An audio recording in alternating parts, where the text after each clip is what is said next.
인사드리겠습니다. 저는 구호강사 엄태욱입니다. 반갑습니다. 짝짝. 반갑습니다. 네, 반갑습니다. 어서오세요. 어서오세요. 크리스마스 아침에 이렇게 온다는 건 진짜 너무 감사하고 대단한 일이에요, 사실. 저라도 안 왔을 거예요. 저라도. 근데 여러분께서 이렇게 와주셔가지고 저도 힘있게 강의할 수 있는 것 같습니다. 네, 반갑습니다. 학생들도 보이는 것 같고 학부모님도 다 같이 계시죠. 일단 메리 크리스마스라는 거 먼저 말씀드리도록 할게요. 네. 오늘 특강은요, 한 2시간 반 정도 진행될 예정입니다. 예정된 예정이고요.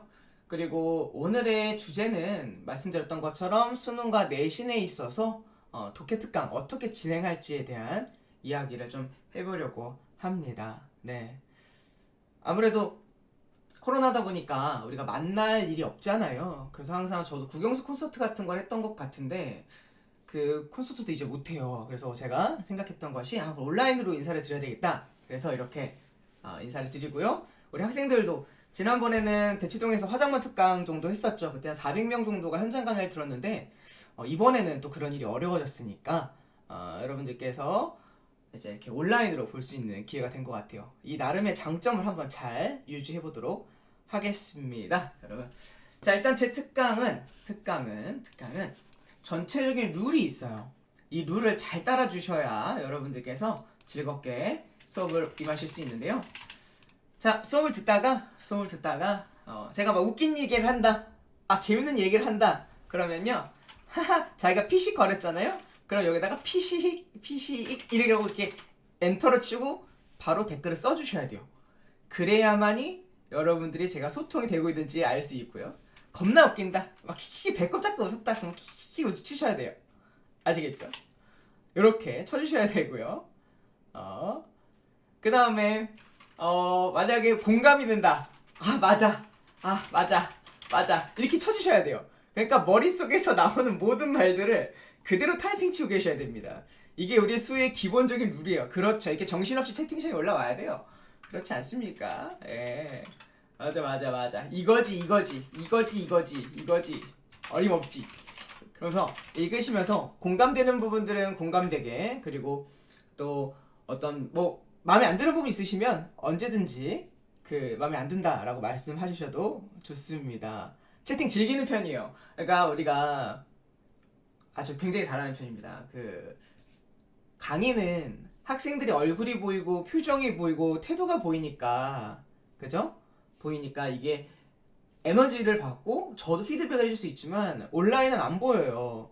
그래서 제가 학생들, 그리고 우리 친구들, 우리 어머님 아버님들의 반응을 봐야 제가 잘하고 있구나, 내가 제대로 맞는 길을 가고 있구나 라는 생각을 하게 될 겁니다. 되셨죠? 자, 오늘의 주제입니다. 항상 모든 것들은 이제 주제에서부터 시작을 하는데요. 여러분 노트랑 필기도구를 꺼내시고요. 프린트를 하셨다면 프린트 하신 것도 잡아놓으시면 좋을 것 같습니다. 알겠죠? 학부모 컨셉 잡는 분들도 계세요. 맞아요. 자, 오늘의 주제는 내 삶을 바꾼 생각과, 그죠? 순간들이라는 겁니다. 오늘의 주제는 내 삶을 바꾼 생각과 순간들이에요. 여러분들이 아실지 모르겠지만 저는 어렸을 때 태권도 운동을 했다라고 몇 번 방송에서 말씀드렸죠. 태권도 선수를 오랫동안 하다가 보니까 중학교 3학년 때까지 제가 태권도 선수를 했었어요. 그러다가 이제 뒤늦게 이제 중3 2학기 때, 중학교 3학년 2학기 때 공부를 시작을 했는데 어떻게 할지 모르겠는 거야. 공부를. 나는 저 그때 평균 점수가 막 70점대고 막 그렇게 시작을 했기 때문에 이건 진짜 방법을 모르겠다라고 하는 찰나에 하나둘씩 중3 때 성적, 고1 때 성적, 고2 때 성적, 고3 때 성적이 계속 쭉 꾸준히 올라갔거든요. 그러니까 저는 지금 여러분들께서 이걸 듣고 계실 때 내 성적이 어느 위치에 있는가 이건 별로 중요하지 않은 것 같아요. 내가 설령 50점이어도 60점이어도 90점이어도 다 나름대로의 가치가 있을 것이라고 생각을 합니다. 그래서 그러다 보면은 내가 공부를 할 때 이걸 알게 되는 순간 제 성격이 확 뛰는 순간들이 있어요. 이걸 발견하고 나서 제가 공부를 훨씬 더 열심히 하게 되는 순간들이 있고 이제 그런 점들이 뭐가 있었을까를 쭉 이번 특강을 준비하면서 모아놨어요. 그 모아놓은 걸 가지고 제가 이제 오늘 강의를 하면서 하나씩 풀어보도록 할게요. 제 터닝 포인트가 여러분들의 터닝 포인트가 될 수 있었으면 하는 바람에서 하겠습니다. 아시겠죠, 여러분? 자, 한번 오늘의 본 내용을 시작해 보도록 하지요, 여러분. 반갑습니다. 자, 일단은 아침부터 너무너무 미안한데요. 너무너무 미안한데요. 여러분들의 그 수능 모의고사 지금 페이지 한번 꺼내볼까요? 수능 페이지 하나를 꺼내보시고 우리가 좀 제대로 준비를 해야 될 것 같아요. 그렇죠? 8페이지를 한번 펴주세요. 8페이지. 그리고 제가 나눠드린 프린트로는 11페이지입니다. 8페이지 보면 22번부터 25번까지의 문제가 있어요.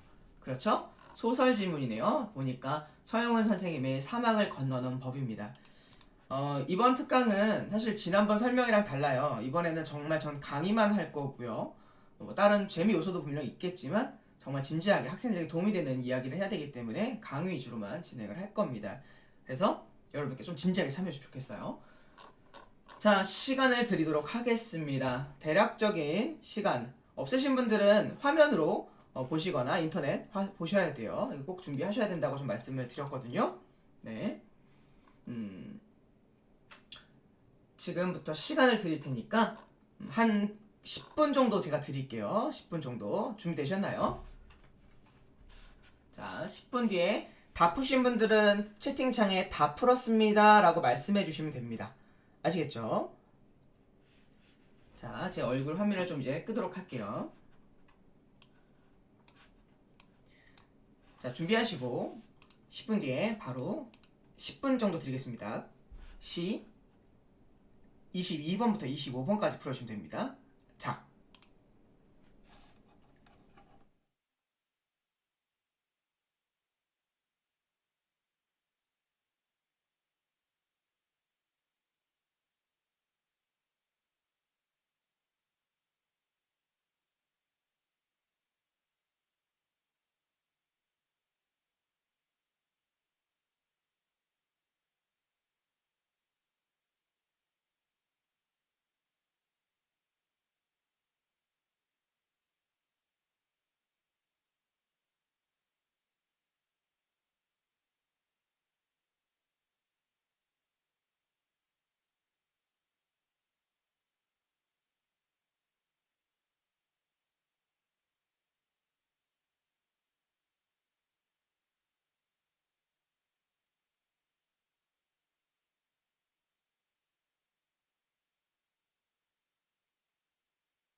자, 여러분 고생하셨습니다. 바쁘셨죠?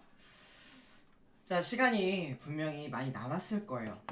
근데 그것에 대해서 좀 더 이따가 다시 이야기를 하기로 하고요.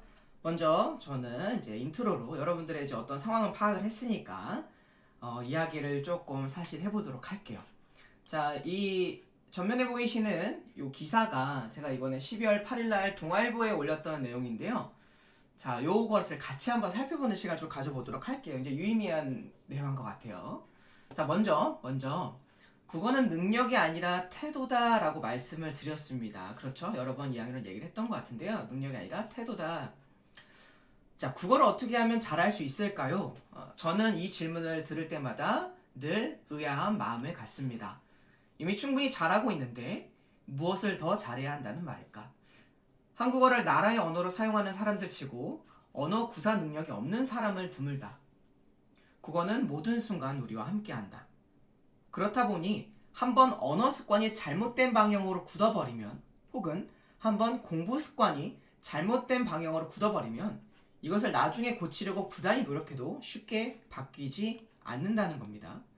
가령 습관적으로 주어를 생략하면서 말을 하는 사람과 글을 읽을 때 목적어를 가볍게 읽는 사람들은 국어 문제를 풀 때 주체와 객체 문제를 자주 틀리는 경향이 있어요.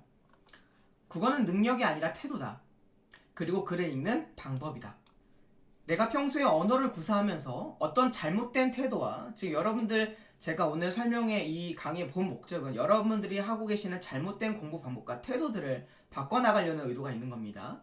잘못된 태도와 습관을 지녔는지를 점검하는 것은 국어 성적 향상에 굉장히 효과적이다. 이를 확인해보자. 이게 제 오늘 수업의 주제입니다. 자, 제가 아까 분명히 말씀드렸어요. 오늘 저는 제가 이 사실을 미리 알았더라면, 그리고 나를 바꾸었던 그런 생각들이 어떤 것이 있었느냐에 하는 건데, 자, 여러분들께서 바꿔주셨으면 좋겠는 첫 번째 생각은 자, 이겁니다. 이미 풀었던 것을 다시 풀 때 마치 처음 풀었던 것처럼 푸는 태도가 있었으면 좋겠어요. 우리 친구들한테 아마 지금 이 지문도 어떤 학부모님이나 어떤 학생들은 이미 수능 문제를 나오자마자 풀었던 친구가 있을 거예요. 특히 고2, 고3 학생들은 반드시 그랬겠죠. 그랬는데 이거를 이제 풀어왔다고 해서 지금 제가 10분 동안 드린 시간을 그냥 아무런 생각 없이 그냥 시간 나 다 풀어왔는데 라고 기다리셨다면 그것은 굉장히 공부에 있어서 시간을 낭비하고 시간을 죽이는 태도와 똑같습니다. 제가 10분을 다시 드렸다는 얘기는 그 안에 반드시 의도가 있다는 뜻이고, 그것을 다시 풀면서 그 의도가 무엇인지를 찾으려는 그런 태도. 모든 문제에는 모든 출제 의도가 다 들어가 있어요. 제가 10분을 드렸다는 것은 10분을 제대로 쓰라는 뜻입니다. 다시 한번 점검해라, 다시 한번 기억을 상기시켜라 라는 메시지가 들어가 있거든요. 그럼에도 불구하고 제가 시작하자마자 한 4분쯤 지났는데 벌써 몇몇 분들, 그리고 몇몇 친구들이 문제를 다 풀었다 이거예요. 근데 사실 이 지문은 4분 만에 푸는 것이 불가능한 지문이에요. 그래서 4분 만에 풀었다는 얘기는 여러 가지 원인이 있겠지만, 첫 번째, 이미 풀었던 거기 때문에 정답이 기억났다. 두 번째, 내가 문제를 풀 때 지문과 선지를 조금 대충 읽었다. 세 번째, 난 천재다. 이 셋 중에 하나예요. 그렇다는 거는 저는 10분을 드렸으면 10분을 여러분들이 다 쓰시기를 기대합니다. 아시겠죠? 우리가 문제를 풀었던 거를 다시 풀 때 새로운 관점에서 접근할 줄 알아야 돼요. 진짜 공부는 똑같은 걸 다시 풀 때 진짜 공부가 진행이 되거든요. 아시겠습니까? 근데 대부분의 아이들은 새로운 걸 풀길 좋아하지 똑같은 걸 풀고 싶어 하지 않아요. 네. 새로운 걸 풀고 싶어 하지 똑같은 걸 풀고 싶어 하지 않아요. 왜? 지루하니까. 자, 여러분들, 그러면 두 번째 문제는 뭐냐면 제가 10분을 드렸어요. 10분을. 그런데 10분이 남는 시간이거든요. 사실 이 지문을 푸는데 적정 속도는 8분이에요. 근데 왜 제가 10분을 드렸냐면 여러분들의 모습을 보고 싶었어요. 자, 자기를 잘 떠올려 보세요. 제가 10분을 드렸을 때 어떤 친구는 5분 만에 풀기도 하고, 어떤 친구는 6분 만에 풀기도 하고, 어떤 친구는 7분 만에 풀기도 하죠. 그러면 나머지 5분, 4분, 3분을 여러분들이 무엇을 하고 보냈는지가 가장 중요한 거예요.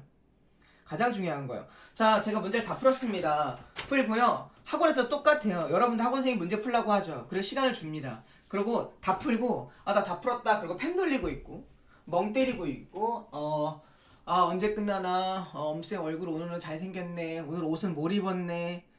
이런 생각을 하고 이거 지루하다. 왜 이렇게 시간을 길게 주셨지? 이런 생각하는 것 자체가 마이너스 요인인 생각인 거예요.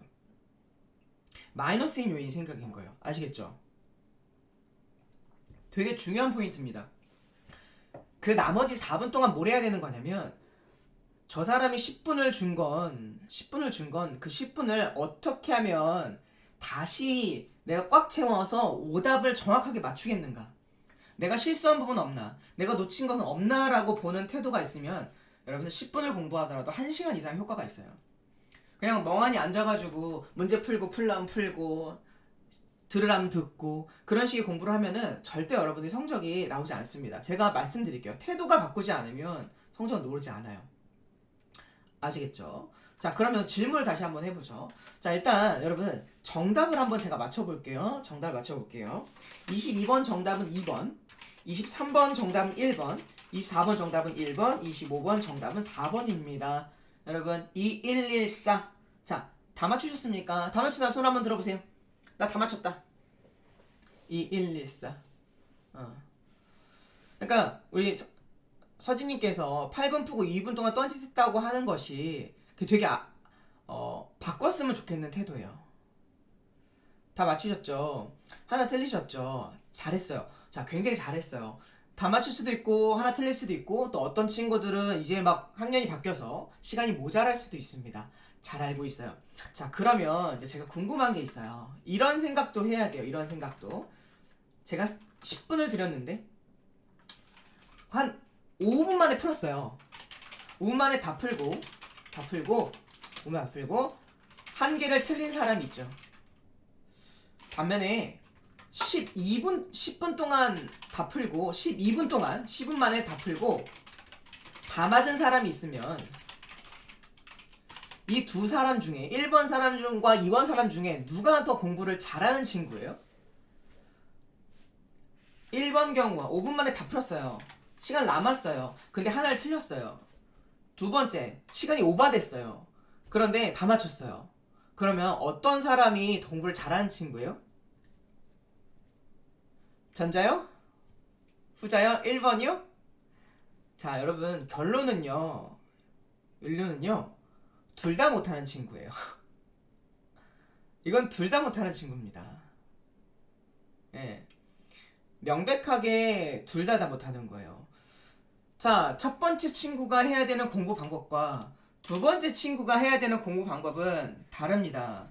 정확하게 내가 해야 되는 거예요. 무슨 말인지 알겠죠? 이건 둘 다 못하는 거예요. 자, 예를 들면 그렇죠. 5분 만에 다 풀었던 친구한테는 뭐가 부족한 거냐면 속도는 있지만 정확도가 떨어지는 친구예요. 그럼 이 친구가 해야 되는 공부 방법은 내가 지금 속도를 너무 빨리 푼다. 속도를 빨리 푸는 건 대충 읽는 이유도 있고요. 선지를 끊어 읽지 않아서 읽는 것도 있고요. 그죠? 그런 친구 같은 거 있으니까 차라리 5분 만에 다 풀고 5분 동안 검토를 하거나 아니면 애초에 문제를 지문을 읽을 때 지문을 천천히 읽거나 나는 굉장히 빨리 풀고 성급하니까 조금 더 천천히 한번 보자 라는 태도로 바꾸거나 그렇게 태도 전환과 방향이 바뀌어야 돼요. 그러면 이 사람은 분명히 성적이 올라가요. 무슨 말씀인지 알겠죠? 이 두 아이는 본질적으로 다른 친구입니다. 각각의 다른 문제점에 대한 다른 솔루션이 나와야 되는데 일방적으로 다 똑같이 적용했으면 안 된다는 거예요. 자기의 위치를 잘 한번 점검을 해보세요. 아시겠죠? 자, 두 번째는 12분 만에 다 풀고 다 맞춘 사람이 있다면 이 친구는 뭐가 부족한 거냐면은 정확도는 있지만 뭐가 부족한 거죠? 속도가 부족한 거예요. 그럼 이 친구가 배워야 되는 거는 여러 가지 이유가 있는데 나는 왜 속도가 부족한가에 대한 부터 자각이 들어가야 돼요. 속도가 부족하다, 시간이 부족하다. 여러분, 시간이 부족하다라고 하는 것에 대한 이유는 최소한 3가지가 됩니다. 최소한 3가지.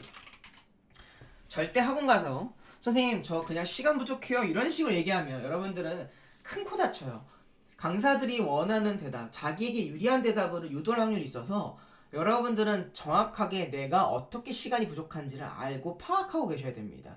그게 정답이에요. 제가 10분을 드린 이유는 그런 것도 참 파악해보라라고 하는 거예요. 자, 첫 번째. 우리가 시간이 부족하다라고 하는 것에는 뭐가 있는 거냐면 지문 자체를 느리게 읽는 친구가 있어요. 지문 자체를 느리게 읽는다. 그럼 이런 친구들 같은 경우 뭘 배워야 되냐면 지문을 빠르고 정확하게 읽는 태도가 필요해요. 읽는 방법을 배워야 되는 거예요. 그러니까 키워드와 주제 중심의 글 읽기 방법을 배워야 돼요. 이렇게 구체적인 방법을 배워나가야 되는 게 공부죠. 그냥 막무가내로 선생님 저 지문을 느리게 읽어요. 그럼 보통 많은 학원들에서 하는 소리가 야 그럼 빨리 읽어 이렇게 얘기한단 말이에요. 이건 말 같지도 않은 교육법이에요. 세상에 빨리 읽는다고 지문 자체가 느려집니까? 빨리 읽을 수 있을까요? 빨리 읽더라도 뭐가 떨어져요? 그러면 정확도가 떨어진다. 알겠죠? 자, 두 번째.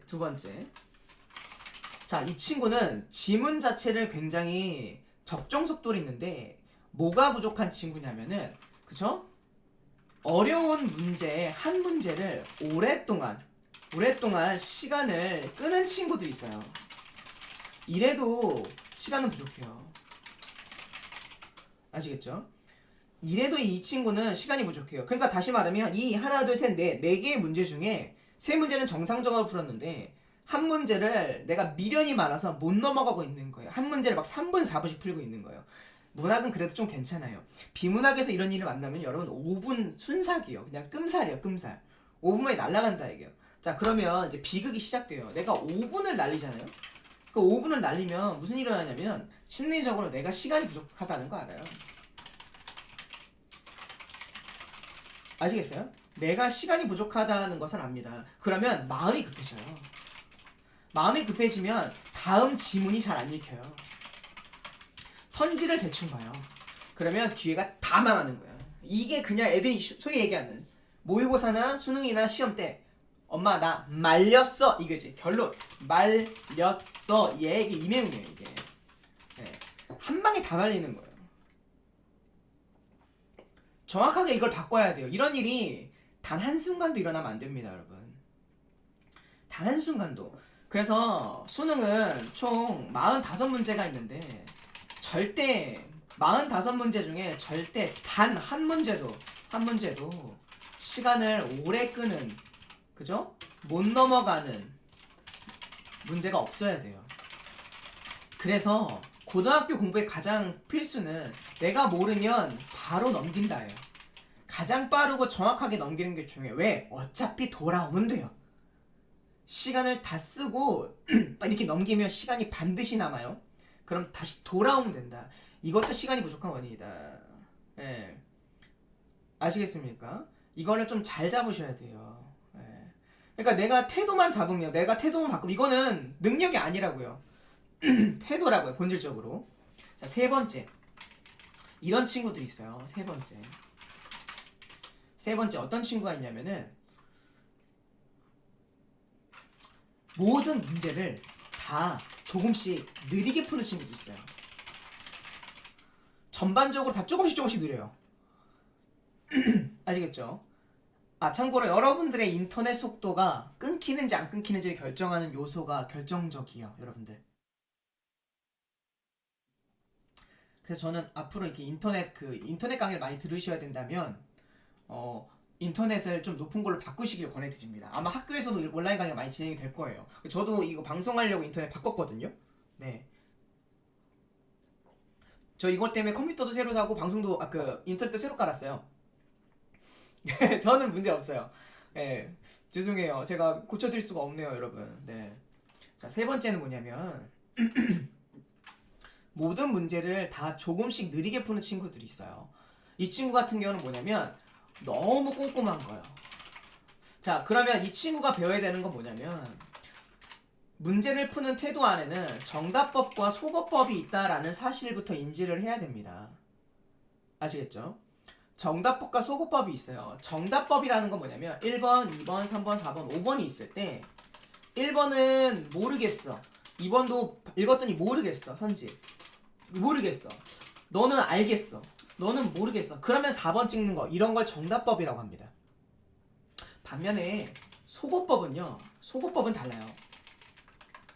속어법은요 1번, 2번, 3번, 4번, 5번이 있을 때 1번 넌 이게 틀렸어. 2번 넌 이 부분이 틀렸어. 3번 넌 이 부분이 틀렸어. 4번 넌 이 부분이 틀렸어. 그러니까 너 5번, 그러니까 너 정답이야. 이렇게 다 지우고 남는 걸 선택하는 게 소거법이에요. 전반적으로 자기 국어 실력에 대한 확신이 없고요. 그리고 자, 이런 친구들이 소거법을 많이 써요.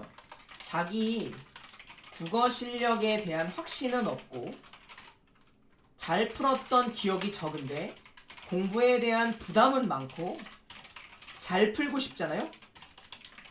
잘 풀고 싶으면 어떻게 되냐면 애들이 소거법을 많이 써요. 그렇게 되면요 시간이 굉장히 부족합니다. 그러니까 정말 공부 열심히 하는데 정말 시간도 많이 쓰고 국어 공부 열심히 하는데 선생님 시간이 늘 부족해서 우리 아이들은 점수가 안 나와요 하는 애들의 대부분이 딱 이런 거예요. 이거는 심리적 요인이 굉장히 강해요. 내가 국어 실력에 대한 확신은 별로 없어. 잘 풀었던 기억이 별로 없고 공부에 대해 부담은 많아. 근데 잘 풀고 싶어. 그러니까 꼼꼼하게 풀어야지. 그러다 보니까 소거법을 많이 씁니다. 그러니까 시간이 굉장히 부족해요. 이런 친구들. 반면에 비슷하지만 자기 국어 실력에 대해 그죠? 실력이 낮아요. 낮은 것을 암. 그런데 공부에 관심 별로 없음. 풀기는 귀찮음. 그럼 이런 친구들이 무슨 법을 푸는 줄 아세요? 이 친구들은 정답법으로 풀어요. 대충 푼다는 거 쉽게 얘기하면 훅훅 읽어요. 훅훅훅. 아시겠죠? 무슨 말인지 이해하세요? 이 정답법을 풀어요. 그렇게 하면 어떻게 돼요? 그럼 정확도가 떨어져요. 전형적인 4등급의 친구들이에요. 페이엔님, 안님, 소거법을 쓰는데 시간이 부족하지 않은 게 우리의 최종 목적이에요. 괜찮은 거예요. 아시겠죠? 그러니까 똑같은 공부에 대한 실력은 없어도 자기가 마음 상태에 따라서 푸는 방법이 다르다는 거예요. 그러면 각각 이 친구, 후자의 친구는 소거법을 배워야 되는 거고요. 전자의 친구는 정답법을 유연하게 쓸 줄 알아야 되는 거예요. 이게 각각 다른 솔루션입니다. 어떤 말씀인지 알겠습니까?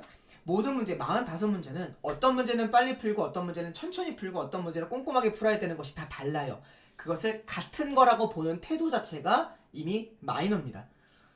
제가 고등학교 넘어오면서 가장 안타까웠던 게 뭐였냐면 고등학교 1학년 때 그냥 국어는 국어지라고 생각했어요. 근데 생각했던 것보다 모든 학문이라는 게 더 조금씩 쪼개지더라 라는 거예요. 그것을 정확하게 구체적으로 잡아야 됩니다. 국어야말로 가장 추상적인 학문이라고 제가 여러 번 말씀드리잖아요. 왜? 우리 몸에 붙어있기 때문에, 내 몸에 탁탁탁 붙어있기 때문에 새로운 걸 배워도 그게 나한테 새롭지 않아요. 그냥 기존에 있었던 거 쓰죠. 안 고쳐져요. 굉장히 구체적으로 바꾸려고 노력을 해야 돼요. 어떤 말씀인지 이해하셨습니까? 자, 그러면 여러분들 이렇게 시간에 관련된 이야기도 세 가지로 구체적으로 나뉜다. 그러니까 내가 내 자신을 정확하게 파악하는 시간을 가져야 된다라고 하는 겁니다. 아시겠습니까? 둘 다 못하는 친구예요. 둘 다 못하는 친구다 라는 말씀을 드릴 수가 있습니다. 되셨죠? 자, 여기까지 다 따라왔습니까? 여기까지 이해하셨으면 이해하셨다라고 타이핑 쳐서 올려주시면 됩니다.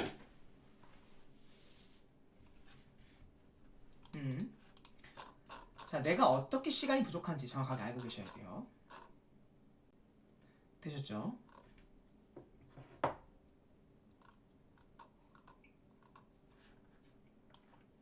자, 좋습니다. 일단 서두에는 이제 기사함을 좀 살펴보고 그것에 대한 이제 이야기를 팔로우를 좀 해보죠. 자, 이 두 번째 기사는 12월 25일자에 이번에 나왔던 조선일보에 제가 기고했던 내용입니다. 그거에 대해서 한번 이야기를 해보고 좀 본격적으로 한번 시작을 해보도록 하죠. 일단 국어에 대해 조언을 하기 전에 국어 성적은 쉽게 오르지 않는다는 말을 꼭 하고 싶다. 왜냐하면 국어 점수는 학생이 지난 10여 년간 쌓아온 모국어로서의 언어 습관과 태도가 반영되어 있기 때문이다. 그러니 진정으로 국어 성적이 향상되길 원한다면 평소와 같은 막연한 공부와 방금 여러분들이 시간에 대해서 굉장히 막연해졌는데 오늘 방금 이 강의를 통해서 굉장히 구체적으로 내가 시간이 부족했던 것에 대해서 막연하게 생각했는데 구체적으로 바뀌었죠. 그리고 맹목적인 문제풀이. 제가 문제를 풀라고 하니까 일단 문제부터 빨리 풀고 끝냈던 이런 맹목적 문제풀이에서 벗어나야 한다라는 것을 말씀드리고 싶어요. 그동안 국어 문제를 감으로 풀었다면 이제는 감이 아니라 구체적이고 확실한 전략과 방법을 가지고 풀어야 한다. 자, 지금 전략과 방법이란 단어에 마음속에 동그라미와 별표를 쳐주시면 됩니다. 자, 다음 넘어가도록 하죠. 흔히 국어에 대한 학생들의 오해가 문제풀이의 정보가 지문에만 있다고 생각하는 것이다. 여러분들은 지문을 읽고 문제를 풀기 때문에 지문에 굉장히 많은 정보가 있다라고 생각을 하지만 사실은 오늘 제 수업을 하다 보면 알겠지만 지문보다 지문 이외에 훨씬 더 많은 정보가 많다는 것을 알게 될 겁니다. 제가 이게 두 번째 포인트예요. 제가 제 인생을 바꿨던 생각, 제 인생을 바꿨던 태도가 뭐였냐면은 내가 지금 주목하고 있는 이 내 눈앞에 있는 것을 주목하는 것이 아니라 주변 가지들을 봤을 때 훨씬 더 많은 정보가 들어온다는 겁니다. 저는 이거를 고등학교 2학년 때 깨닫고 성적이 확 올랐어요. 예전엔 내가 지금 이것만 지금 해야 된다. 지금 이 문제를 풀 때 지문을 열심히 봐야 된다 생각했는데 그러다가 보니까 주변에 훨씬 정보가 많은 거예요. 그때부터 마인드를 고쳐먹기 시작했죠. 지문 중심의 글읽기에서 어디 중심으로? 보기와 선지 중심의 글읽기로 바뀐 것. 그것이 엄태우기를 바꾼 터닝 포인트다. 지문 중심의 글읽기에서 보기와 선지 중심의 글읽기.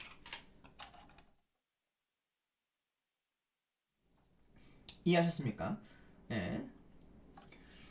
지문 중심의 글읽기에서 보기 중심의 그리고 선지 중심의 글읽기다. 가죠.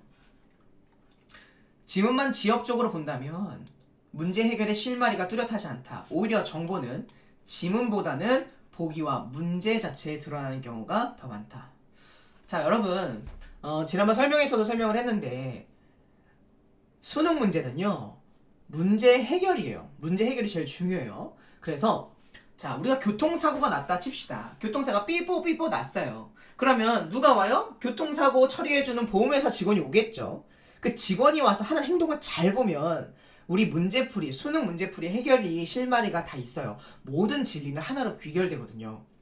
자, 그 사람이 와가지고 사진을 딱 찍어요. 그렇죠. 자동차 사고가 꽉 났다는 이거예요. 자동차 사고가. 자, 한번 제가 검색을 한번 해보죠. 자동차 사고.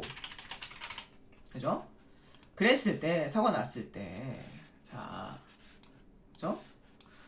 이 부분만, 이 사고가 딱 부딪힌 요 특정 부분만, 여기만 이렇게 딱 찍으면, 여러분, 이것에 대해서, 자, 이것만 딱 보면 누가 잘못했는지 잘했는지 알 수 있습니까? 요 오른쪽 위에 있는 그림.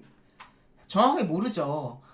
이게 문제라 이거예요. 이게 지문이라 이거예요. 그러면 이 보험회사 직원 항상 어떻게 해요? 사진을 저 100m 뒤에서도 찍고, 오른쪽에서도 찍고, 지나가는 블랙박스 사람들 것도 정보 수집도 하고 내 블랙박스 저 블랙박스 모든 정보를 수집해서 하나의 결론을 내려서 정보를 처리하고 문제를 해결하지 않습니까? 우리 학생들도 똑같다는 거예요. 수능은 명백히 오픈북 테스트입니다. 수능은 명백히 오픈북 테스트다. 따라서 주변 보기와 선지 안에서 많은 정보를 끄집어내야 된다라는 게 오늘의 핵심이에요. 가보죠. 첫째, 보기에 드러난 정보다. 보기 자체에 정보가 있다는 말은 출제 의도를 읽었을 때 더욱 명확해진다. 출제자가 학생들에게 충분히 긴 분량의 지문을 이미 제공했는데 문제 속에서 보기를 추가로 준 이유는 지문뿐만 아니라 추가로 제공한 보기를 가지고 문제 해결의 실마리로 삼으라는 내용이 들어가 있다. 그러니까 우리는 보기 안에서 문제가 나온다라고 이해해야 된다는 거예요. 근데 대부분의 친구들은 지문 중심의 글 읽기를 많이 하다 보니까 보기를 대충 본다. 내가 그동안 여러분들 지금 시험지 펴보세요. 자, 지금 시험지에 25번 문제에 지문에는 아마 현대소설 읽었을 때 지문에 밑줄이 없는 친구들도 있을 것 같고요. 그리고 지문은 왼쪽에 지문에는 있지만 보기에 밑줄이 없다. 손 들어보세요. 지금 나는 선생님 보기에 밑줄이 없습니다. 빨리 손 들어봐요. 25번 문제 보기 안에 밑줄, 동그라미 키워드가 최소한 5개 이상 잡혀있지 않다. 손 들으세요. 이게 엄청 큰 문제예요. 그러니까 이런 거는 여러분 지금 이 문제를 8분 동안에 풀고 다 맞추고 특강에 와서 다 맞췄다 해서 좋아할 일이 아니라는 거예요. 이런 친구들은 고3 때 성적이 떨어집니다. 보기가 문제 중심인 태도인데 자, 수능 문제는 수능 시험장에서는 보기가 훨씬 더 어렵게 나오고요. 지금 여러분 똑같은 수능 문제지만 그 장소에 가면 이게 난이도가 한 3배쯤 높아지게 느껴져요. 그런 와중에 필기도 안 하고 밑줄도 안 긋는다면 이 문제가 되는 거죠. 자, 지금 지문에 밑줄이 없는 친구들도 학년이 올라갈수록 성적은 떨어질 확률이 굉장히 높습니다. 이 긴 지문 속에서 밑줄이 단 하나도 없다. 이거는 내가 포인트를 잡을지 모른다. 키워드를 잡을지 모른다. 조금만 더 지문이 길어지고 복잡해지고 용어가 어려워지면 이런 친구들은 놓쳐요. 한 방에 다 망하는 길입니다. 시험 보다 보면 한 지문 통째로 날렸다는 친구들이 그런 습관 때문에 나오는 거예요. 문학이든 비문학이든 또 어떤 친구들은 이래요. 문학에는 밑줄이 하나도 없는데 비문학 지문에는 밑줄이 많아요. 이것도 문제가 있는 거예요. 둘 다 핵심 키워드와 포인트들, 중요한 지점들은 분명히 있지만 친구들은 밑줄 치는 방법도 모르고 밑줄 치는 태도도 없다. 그것을 바꿔야 된다라고 말씀드립니다. 아시겠죠?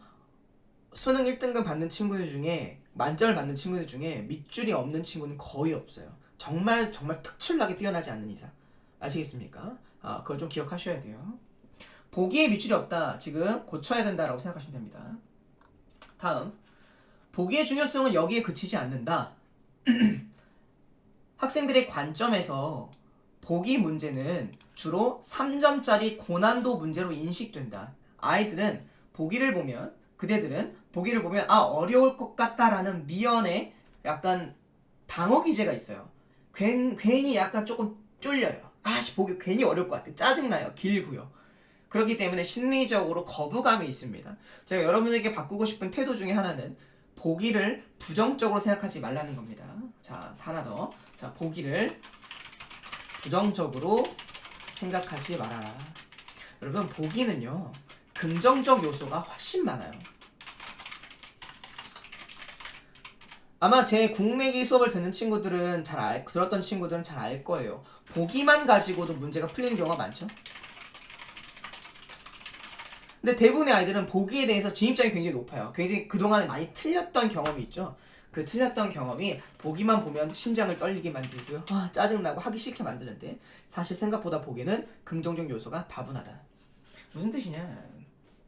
실제로 보기에는 지문 독해에 유용한 단서와 키워드를 제공한 경우가 많죠. 문제를 풀다 보면 정확한 독해가 어렵습니다. 왜냐하면 같은 글이라도 그 글이 창작된 문화적, 사회적, 역사적 배경에 따라 해석이 달라져요. 이때는 보기를 적극적으로 독해야 합니다. 보기에는 작가나 사회적 배경 등에 대해서, 자, 이게 포인트네요. 요약 정리하는 경우가 많다. 보기는, 정리할게요. 보기는 지문의 요약 정리다 라는 사실을 알게 되었을 때 저는 굉장히 많은 성적 변화가 있었어요. 예. 아시겠죠? 보기 문제는 보기만 보고 지문 안 보는 태도 자체도 잘못된 태도예요. 본질은 모든 글자, 모든 내용들은 다 봐야 됩니다. 여러분, 수능에서 모든 글자, 작은 글씨도 중요해요. 아시겠죠? 자, 이를 통해 학생들의 지문 독해의 핵심 정보를 파악할 수 있다. 이게 첫 번째고요. 완전 낯선 질문을 어떻게 해석할지. 자, 여러분, 방금 여러분들이 무슨 작품 읽었냐면 서영은 선생님의 사막을 건너는 법이라는 작품 읽었어요. 장르가 뭐죠? 현대 소설인가 소설 맞습니까? 현대 소설 맞습니까? 그러면 재밌는 건 이 현대 소설인데 이 현대 소설을 해석하는 방향성이 몇 가지쯤 되는지 아세요? 현대 소설은 기본적으로 인물 중심으로 읽어야 되고요. 인물 중심으로 읽는 방법. 두 번째, 사건 중심으로 읽는 방법. 세 번째, 배경 중심으로 읽는 방법. 네 번째, 서술자 중심으로 읽는 방법. 다섯 번째, 뭐죠? 표현상의 특징. 읽는 방법. 5가지, 최소한 5가지 정도의 독해법이 있어요. 아시겠습니까? 그러면서 6번째, 스토리와 내용 중심으로 읽는 방법. 최소한 6가지쯤 되겠네요. 근데 제가 이 중에 내가 글을 읽을 때 스토리와 내용 중심으로 글을 읽었어요. 보통 대부분의 지금 중등에서 고등 넘어오는 친구들이나 이제 막 고1에서 고2 넘어온 친구들의 기법, 글을 읽는 태도 자체가 스토리와 내용 중심의 글을 많이 읽어요. 그러니까 어머님들 어렸을 때 맨날 뭐 하라고 그러는 거야? 독서 많이 해라 그러는 거죠. 독서 많이 하는 건 스토리와 내용 중심으로 보겠다는 뜻이에요. 그런데 문제를 봤더니 스토리와 내용 문제가 안 나와. 예를 들면 소술자 문제 나와. 표현상의 특징 문제 나와. 배경 문제 나와. 그럼 무슨 짓 해요? 우리 친구들은 지문에 다시 돌아가서 다시 읽죠. 다시 돌아와서 다시 읽어요. 그럼 그게 뭐가 됩니까? 시간을 2배, 3배씩 쓰는 요인이 되는 거예요. 시간 단축, 보기와 선지는 시간 단축의 꽃입니다. 시간 단축이 얼만큼 정확하게 할 수 있는가에 대해서 우리가 알려주는 지표가 되는 거예요. 아시겠죠? 자, 그래서 한번 정말 그런지 살펴보도록 하죠. 다시 여러분 9페이지를 피십니다. 아까 우리 풀었던 문제 9페이지를 피도록 하죠. 9페이지를 피도록 하죠. 자, 볼까요? 피셨습니까? 그래서 저는 지문과 문제가 있으면 항상 문제부터 스캐닝을 하는 태도가 있어요. 문제부터 하는 스캐닝을 하는 태도가 있다. 그 문제 스캐닝을 하면서 내가 앞으로 지문을 어떠한 방향 그리고 뭘 중심으로 글을 읽을 걸 저도 사랑합니다. 뭐를 중심으로 읽을 걸지를 결정하는 그런 전략과 문제 해결 능력을 머릿속에 가지고 공부를 해야 돼요. 너무 안타까운 거죠. 그냥 막 지문을 미친듯이 읽고 있으면 막 들어가 그냥 막 읽어요. 막. 아무 의미 없어요. 아무 의미. 가볼까요? 자, 22번 문제 밑줄 그어볼까요? 같이 펜 들으세요. A와 B의 서술상의 특징 보이세요? 그럼 내 머릿속에 뭐가 있는 줄 아십니까? 뭔진 모르겠지만 자, 서술상의 특징하고 스캐닝 쫙 하는 거예요. 시간의 흐름, 회사, 구어체, 공간, 인물, 중심 보이십니까? 그렇죠? 그러면 내 머릿속에 뭐냐면 지문에서 적어도 다른 부분은 스토리 위주로 읽어도 A와 B 부분을 읽을 때는 표현법 위주로 읽겠다. 표현법 중에서 뭐? 시간, 말, 공간, 인물 이 중심으로 글을 읽겠다라는 생각을 하고 있어야 된다는 거예요. 그러니까 이걸 미리 알고 문제가 뭐가 나올지 알고 글을 A, B를 읽는 친구들 있잖아요. 자, B 실컷 다 읽었어요. A 여기 실컷 다 읽었어요. 읽고 일단 그런 내용이고 좋아 파악했어. 좋아 넘어가지. 중량 좋아. B 읽었어. 그리고 문제 봤더니 A의 서술상 특징 회상 A의 회상한 장면 시간 흐름. 자, A 회상 어딨지? 말했어. 이거 회상 맞고 다시 내려와. 시간의 흐름 B 여기 시간의 흐름 어딨어? 이 B 안에 시간의 흐름 없는 것 같은데 X 이거 없어 A 구어체 올라가 찾아 구어체 구어체 말했어 이런 거 10도군 구어체가 있군. 좋아 다시 내려와. 현재형 시제 B 올라가 B 잡힌다 현재 진다 현재 맞는군. 이렇게 풀고 있다는 거야. 이렇게 이게 뭐 하는 거야 지금? 틀린 그림 찾기 하는 거 아니에요? 왔다 갔다 이거 몇 번을 왔다 갔다 하는 거예요. 이게 미친 짓거리라 이거죠. 시험 볼 때 이럴 시간 어디 있어요? 모든 원칙은 한 번에 읽고 한 번에 풀어야 되는 거예요. 이거 잘못된 짓이죠. 안 할 수 있는데 왜 미연에 방지할 수 있는 왜 제가 갖고 있는 생각 중에는 why 미연에 방지할 수 있는 것을 왜 미련하게 하냐 이거죠. 알겠어요? 왜 미연하게 방지할 수 있는 상황을 왜 미련하게 하고 있냐. 시간 낭비야. 시간 낭비 그리고 정신력 낭비. 공부하기 싫어져요 이러면. 아시겠습니까? 가볼까요? 두 번째. 제가 오늘 좀 많이 때릴 거예요.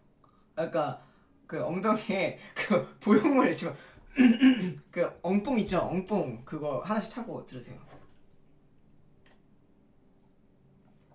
두 번째. 자 23번 문제 있잖아요. 23번 문제요.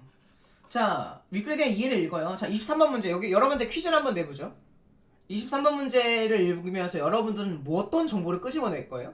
항상 문제를 먼저 읽었다는 얘기는 애들이 질문부터 읽을래 문제부터 읽을래 그러면 애들이 그래도 문제부터 먼저 읽는 건 좀 알아요. 그렇다고 그래서 물어봐요. 너 문제에서 뭘 읽었니? 그러면 읽은 게 없어요. 기억에 남는 게 없다고요. 23번에서 어떤 정보를 끄집어낼 수 있습니까? 전 딱 느껴지는데 23번 여러분들의 의견을 말씀해주세요. 들어보죠. 23번 상황? 내용에 관한 문제다? 아니죠. 아니에요. 내용 파악 아니에요. 아니죠. 다 내용이라고 하네. 이게 내용 스토리 추론 문제? 내용? 나쁘지 않지만 스토리 중심? 아니에요 여러분. 그것까지 어떻게 다 파악해요? 감정. 자, 희수맘님이 정확하게 말씀하시네요. 여기 보세요. 나. 이거 금지곡이지. 자, 나 보이세요? 여기 나 보이십니까? 나 보이세요? 그 얘기는 뭐예요? 아, 나는 이 작품을 읽을 때 나라고 하는 인물의 내면 심리의 중심을 둬서 읽어야 되겠구나라는 생각이 나오는 거예요. 내면 심리 중심에 나라고 하는, 즉 다시 말하면 1인칭 주인공 시점인데 내면 심리 중심의 글읽기를 해야 되겠다라는 태도를 갖고 있어야 되겠죠. 그러니까 애초부터 나라는 단어가 딱 나오는 순간, 그리고 인물의 내면 심 딱 보는 순간, 야, 이거는 이 사람의 흐름을 따라가야 되겠다라는 힌트가 있는 거예요. 아시겠어요? 이거 여러분 이걸 때 어떻게 읽어요? 이 문제 풀 때 똑같죠 뭐. 권태롭고 짜증스럽게 한 상황에서 남이 어딨지? 남이 찾아. 남이 올라가. 남이 어딨어? 남이를 찾기 시작하는 거야 이제부터. 남이 그저 바라만 보고 있지 이러면서 남이 찾고 있는 거야. 남이가 어딨어? 남이야 어딨냐? 내가 아는 원피스에 남이밖에 없는데. 남이 여기 있다. 아 그래. 이야기를 들려주려고 했어. 좋아. 이야기 들려주지 남이.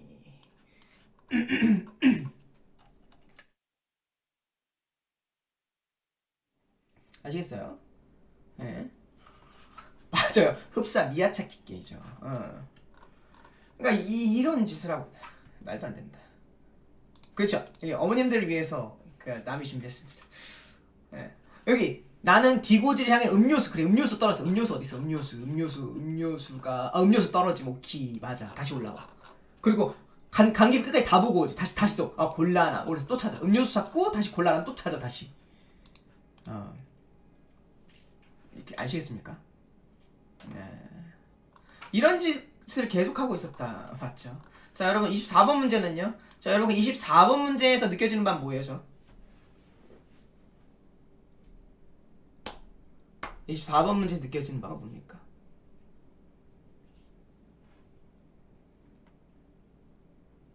이제 학습 효과가 있어야죠. 뭐가 보여요?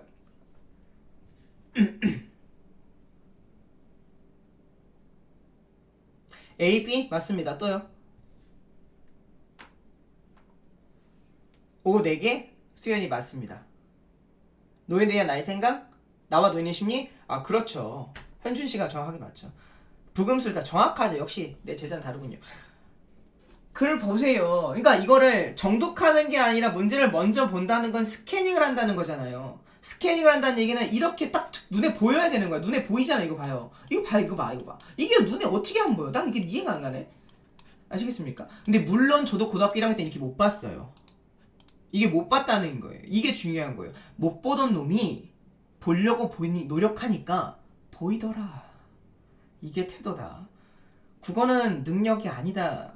국어 영역은 우리는 모국어로서의 국어 능력은 출중하다. 근데 이렇게 나와 노인을 주목해서 보지 않았을 태도만 있었을 뿐이다. 적으세요. 아시겠죠? 보세요. 그런데 이게 또 중요한 거예요. 여기서 이제 김영선님께서 그리고 홍창기님께서 여기다 이제 업그레이드 시켜주셨잖아요. 업그레이드 시켰죠. 어떤 사람은 이제 나와 이제 방금 배웠으니까 나와 노인에 대해서 주목하는 태도가 생겼어요. 그럼 점수가 한번 띄어요. 근데 아직 더 갈 길이 남았다. 웃기지 마. 아직 한 발 남았다. 이게 딱 이거예요. 아직 한 발 남은 거예요. 이게 지금 뭐냐면 어떤 사람은 나와 노인에 대해 주목하는데 A와 B 파트에서 나와 노인을 더 집중해서 주목하는 친구들이 있을 거란 얘기죠. A와 B가 안 보이는 친구들이 있어요. 그런 친구들은 최상권이 아닌 거죠. 이제 아시겠어요? 예. 네. 나와 노인이란 포커싱 이제 맞출 수 있게 됐어. 그런데 A와 B는 간과했다면 이 친구는 A와 B 파트를 읽을 때 다시 말해 이 물건과 그리고 위에 있는 A 파트 어딨어? A 어딨어? A 못 찾겠다. 꾀꼬리. A 어딨죠? 여기 있는 사물과 모든 사물 물건 모든 사물 물건 뭔가 이게 끝말잇기가 되는 느낌이잖아요. 공통점 보여요? 사물과 물건이라는 무생물이 나타났다. 두 개가 갖고 있는 각각의 소재와 기능의 역할을 갖고 알아. 이런 문제는 기본 필수 소설 문제 중에 하나예요. 대상이 가까우는 재료가 갖고 있는 증표 같은 것이 가져다 주는 아시겠습니까? 그런 느낌? 그런 느낌. 그게 바로 독해법의 태도다. 아시겠습니까? 그럼 나는 노인과 나 중심으로 A, B 중심을 읽으면서 어떠한 심리 상태의 변화가 있는가, 어떤 관계가 있는가 중심 그려 있겠죠? 그럼 태도가 완전 다르다는 거예요. 됐습니까? 자, 보기와 선지의 정점은 바로 25번 지문에 있는데, 여러분들이 이 지문을 해석하는 게, 그럼 정리하자면 A와 B 파트는 서술장 중심으로 글을 읽을 거야. 서술상의 특징 중심으로 읽을 거야. 24, 25번 두 문제는 인물인데 나와 노인과의 관계에 대해서 중심으로 글을 읽을 거야. 아시겠습니까? 그러니까 이 앞부분에 나와 있던 나와 그 옆에 있던 누구죠? 같이 운전하고 있었던 그 사람과의 한 병장과는 관계가 없는 거예요. 한 병장은 중요한 인물이 아니라고. 그럼 진짜 중요한 인물은 뭐예요? 중략 이후에 나오는 이 노인 할아버지. 이분이 여기서 문제가 나오는 거죠. 여기서. 아시겠습니까? 따라서 24번 문제 틀렸다는 얘기는 고작 이만큼의 독해가 안 됐다는 것과 동등합니다. 혹시 24번 틀린 사람 있습니까? 이만큼의 독해가 안 된 거예요. 아무짝에 소용이 없어요. 25번 갈게요. 자, 25번 밑줄, 여러분도 이런 밑줄이 있었으면 좋겠어요. 개인적으로다가. 미안합니다. 제가 오늘 좀 많이 때리죠. 타격감 좋죠. 그렇죠.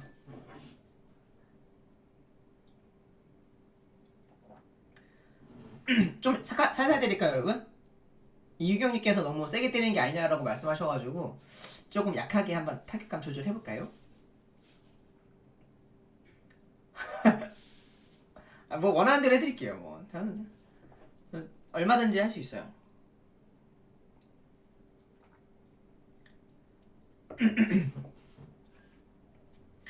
자, 가볼게요. 이왕 때리는 김에 크리스마스엔 곡소리 가죠. 자, 여러분 보기 갑니다. 여러분들이 밑줄이 여러 개 가져 있어야 돼요. 이 작품은 신체의 감각을 통해 나의 체험을 다양하게 형상화한다. 다양하게 동그라미. 여러분, 다양한이라는 단어가 나왔다는 얘기는 출제에서 굉장히 중요한 포인트예요. 근데 아무도 저 다양한이라는 밑줄 치는 사람이 없을 거예요. 아마 지금 600명이 넘게 들어오고 있는데, 그죠? 네. 다양한에 밑줄 치는 사람 손 들어보세요. 많이 없을 거예요. 10% 미만. 내 오른쪽 손바가지 겁니다.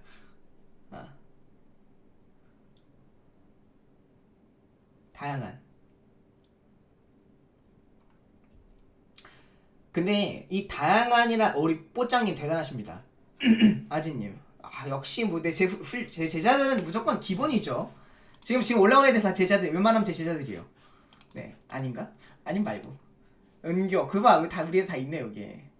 자, 여러분 다양한이라는 단어가 갖고 있는 의미는 뭐냐면 적어도 다양한이라는 건 최소한 몇 개 이상을 뜻할까요, 여러분? 최소한 몇 개 이상을 뜻합니까? 어림도 없지. 난 안 쳐져 있다. 다양한은 최소한 몇 개죠, 여러분? 그렇죠. 지금 2개라고 하는 사람은 적어도 내 수업 안 듣는 사람이고 3개가 정석이죠, 3개. 그렇죠. 맞습니다. 여러분, 2개는요, 흑백 논리예요. 디카토미 흑백 논리죠. 흑과 백이에요. 아시겠죠? 네. 다양한이라는 건 최소 3개라는 거예요. 그럼 다양한이 나왔다는 얘기는 뭐냐면 오지선다. 이거 뭔가 있으니까 이상하다. 오지선다 문제를 내기 좋다는 거예요. 각각의 포인트가 3, 4개가 된다는 거죠. 네?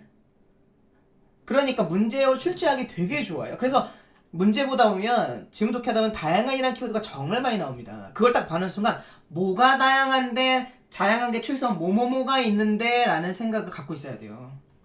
아시겠죠? 첫 번째 동그라미 쳤나요? 청각 동그라미 치셔야 돼요. 청각을 통해서 현실에 대한 타인과의 인식 차이 밑줄 쫙. 그러면 청각이 나오는 부분에는 타인과의 인식 차이가 나와야 되고요. 두 번째, 과거의 경험에 대해서는 후각이 있어야 되고요. 후각적인 표현 심상이 나오는 부분은 과거의 경험에 관련됐구나 라는 걸 잡아야 되고, 이게 2번째 포인트고요. 아시겠습니까? 세 번째, 그렇죠. 원일이 시각을 통해서는 긴장 상태에서 극대화된 감각 체험이에요. 긴장, 극대화된 감각 체험. 아시겠습니까? 그러면 이 세 파트가 나온다는 거예요. 자, 여러분 예를 들어볼게요. 자, 예를 들면 여기서부터 여기 딱 보니까 소리 느껴지세요? 여기는 무슨 파트예요? 청각 파트죠. 그럼 타인과의 인식에 대한 차이가 느껴진다는 거고요. 그렇죠? 오른쪽에 보면 이제 냄새 나는 지점이 있어요. 그렇죠? 여기 냄새. 여기서부터 뭐가 되는 거예요? 후각이 시작되는 부분인 거고요. 그렇죠? 그러면서 이제 다시 청각이 들리면서 이제 뭐가 되는 거야? 긴장감이 주로 글을 이루고 있다는 거예요. 저 아직 글 한 글자도 안 읽었어요. 근데 뭐가 느껴져요? 전반적인 흐름과 스토리가 다 느껴지죠. 이게 포인트입니다. 보기는 이만큼 중요해요. 이만큼. 보여준 한편 전쟁의 실상을 체험하면서 갖게 된 현실에 대한 체념을 드러낸다. 자, 그러면 네 번째 파트가 나오네요. 감각 체험을 느껴지고 체념 파트가 나와요. 그리고 여러분 동그라미 별표 5조 5억 개. 동그라미 별표 5조 5억 개. 서예찬님 감사합니다. 네, 명강이라고 해주셔가지고. 네, 허준입니다. 허준, 엄준. 동안이라는 단어 보이세요? 그럼 동안 뒤가 중요합니까? 안 중요합니까? 왜 작가는 동안이라는 단어를 첨언해줬을까요? 끝자락에. 그냥 여기서 끝내도 됐잖아요. 여기서 끝내도 됐잖아요. 그냥. 왜 써주는 거야 이거 대체? 무슨 의미가 있다고 이게 지금? 그렇죠? 왜 써줬겠어요? 그렇죠. 문제 내고 싶으니까. 문제 내고 싶으니까. 기분 좋다. 수능 만져요. 저 기분 별로 안 좋아요 지금 사실.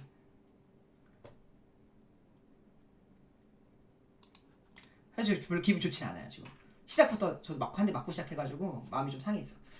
가볼게요. 범민. 자, 이제 수연 양이 좋은 질문을 했어요. 범민이 몰라요. 이거 몰라도 괜찮아요. 범민.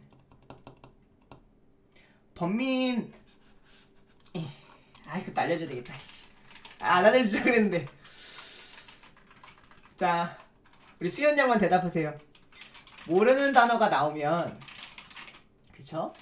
그 단어와 최대한 비슷한 단어, 단 한 글자라도 비슷한 단어를 떠올리는 태도가 중요해요.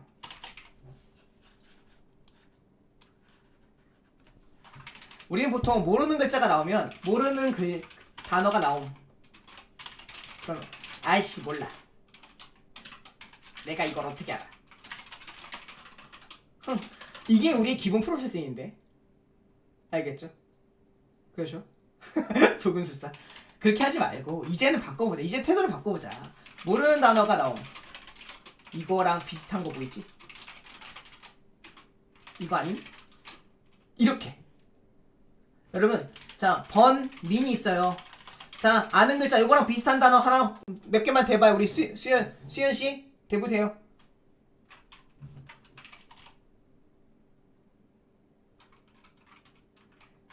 앞에 근데 더 중요한 게 있어. 그 앞에 관용어.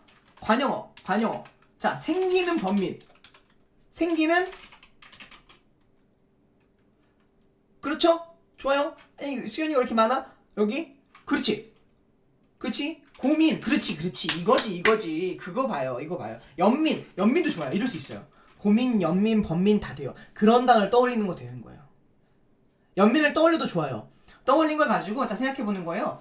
체념 상태를 뒤흔드는 사건을 주시하면서 연민을이라고 해도 돼요. 범민으로 해도 돼요. 그렇죠? 고민, 연민 다 그놈입니다. 이렇게 이거를 우리 뭐라고 하냐면 맥락적 글읽기라고 해요. 맥락을 이해하는 행동이에요. 이게 바로 맥락적 글읽기. 아시겠어요? 그러니까 이거를 맥락적으로 읽을 태도와 시도를 하지 않으면 모른다. 그냥 모르는 단어구나. 그럼 어려운 문제고요. 여러분한테 몰라. 내가 그걸 어떻게 하면 어려움, 틀림, 공부하기 싫어, 국어 미워. 이게 되는 거예요. 아시겠어요? 그렇죠. 우리 수능 만점자 시에서 너무 어려운 단어 별표 쳐주니까. 예. 아시겠죠? 범민을 통해 행동을 제시한다. 이는 내가 사막 같은 현실에 발해드는 계기를 제공한다. 그러면 저 정리할게요. 저는 글을 읽을 때 이렇게 생각할 것 같은데, 먼저 모르긴 모르겠지만 A와 B는 표현상의 특징 중심으로, 그리고 나 중심, 나와 노인과 A, B 중심. 그 다음에 4번 문제가 그죠? 윤철씨 아니에요. 저 귀여운 스타일 아니라니까. 몇 번 얘기해요. 저는 귀여운 스타일 아니에요. 딱 봐도 거의 약간 좀 섹시한 스타일에 가깝지. 왜 그러지? 우리 학생한테 1000번 얘기하잖아 얘들아. 선생님은 귀여운 스타일 아니라고. 자, 감각 중에 오감이죠. 그래서 자, 시각, 그죠? 먼저 청각, 타인과 인식, 그죠? 후각, 과거 경험.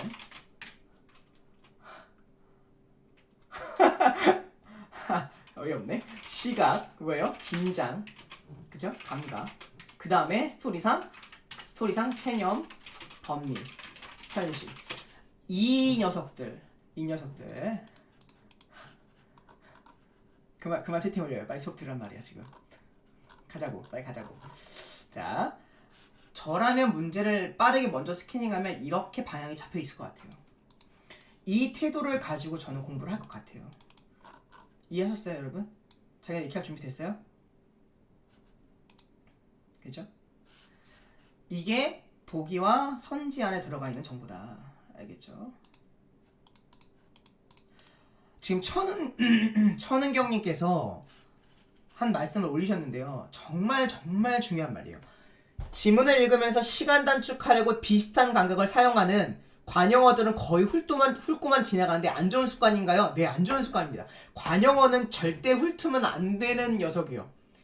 관영어, 부사어, 서술어는 글을 읽는 거의 핵심입니다. 근데 관영어를 훑겠다? 나는 그냥 시험지를 훑겠다. 거의 똑같은 말이에요. 되게 좋은 말씀하셨어요. 아시겠죠? 자, 그러면 저는 이걸 중심으로 이제 글을 한번 읽어보도록 할 거예요. 자, 잘 따라올 준비 되셨습니까, 자기들? 준비되셨으면 준비되셨다고 좀 말씀해 주세요. 좀 후다닥 하고 바로 갈 거예요. 스캐닝, 황금능금님 굉장히 중요한 질문 하셨네요. 제가 지금부터 스캐닝 하는 거 보여드리도록 할게요. 여러분, 스캐닝 하는 거 보여드릴게요. 아마 이거보다 더 빠를 텐데 그냥 간단하게만 살펴보도록 하죠. 자, 갑니다. 우리 시계를 띄워보고 한번 해볼까요? 몇 초나 걸리는지.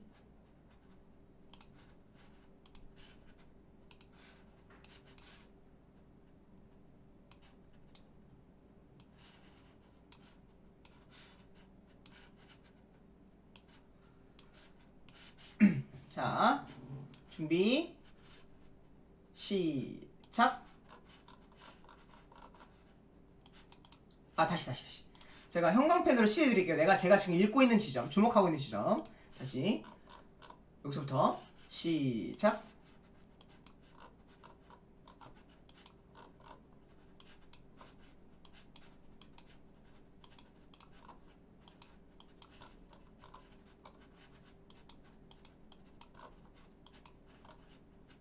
끝. 요정도? 이게 스캐닝. 여기까지 스캐닝. 그 다음에 전반적인 흐름 잡았어요? 그 상태에서 이제 뭐 읽어요? 이제 보기.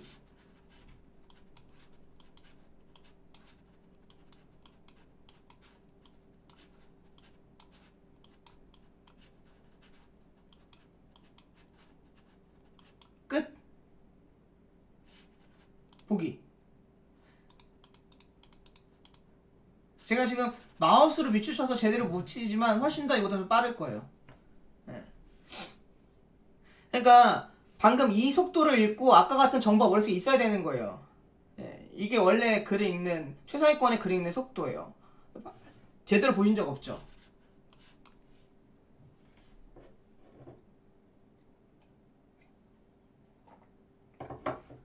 그러니까 보여주는 게 중요하다니까요. 학생들 앞에서. 그러니까 강사들이 나와서 지들이 안 풀고 그냥 설명만 하는 거 아무 의미가 없어요. 진짜 어떻게 풀었는지를 보여줘야 돼요. 예. 아 우리 서현이구나. 모든 선지 끈얼그니까 확실히 실력이 오른 거 당연하지. 넌 원래 잘하잖아. 예. 아, 이거는 치려고 했는데 넘어가다 보니까 여기까지 딱 치려고 했는데 시간 없어요. 이게 딱 안 가진 거야 이렇게. 나의 체험을 다양하게 이렇게.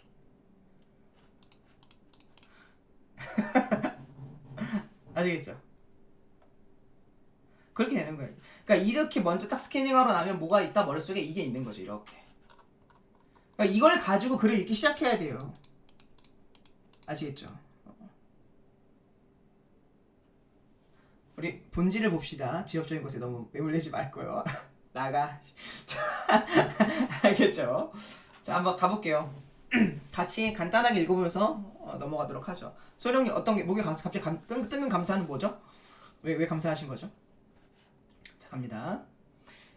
일단 저는 아까 봤던 것처럼 문제 문항수를 봐요. 22에서 25면 몇 문제예요? 4문제죠. 아, 4문제 정도 되는구나 라는 게 먼저 파악이 되고요. 그 다음에 이제 제목을 작가랑 제목을 반드시 봅니다. 서영은이라는 사람 내가 알아? 내가 서영은은 알고 있는 그 가수밖에 없는데. 그리고 사막을 건너는 법, 사막에 관련된 사막이 나오나? 막 이런 생각을 하게 되겠죠, 기본적으로다가. 그러다가 이제 서술상 쭉쭉 갑니다. 갈게요. 나는 이거 인물의 내면 심리구나. 현대소설이구나. 집에 도착한 순간 첫 베일에 가리듯이 모든 사물, 여기 벡터 문제 나와. 모든 사물로 차단된 사물은 차단, 차단 이렇게 연결할 거예요. 이렇게 차단 연결, 그죠? 느낌을 느꼈다.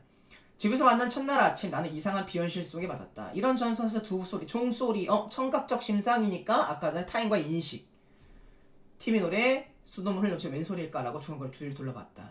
이런 전선에서란 느낌은 어떠한 긴박한 위기 대처한 생생한 의지였다. 이것은 아직도 내 몸에 배인 전쟁의 냄새, 후각적인 냄새.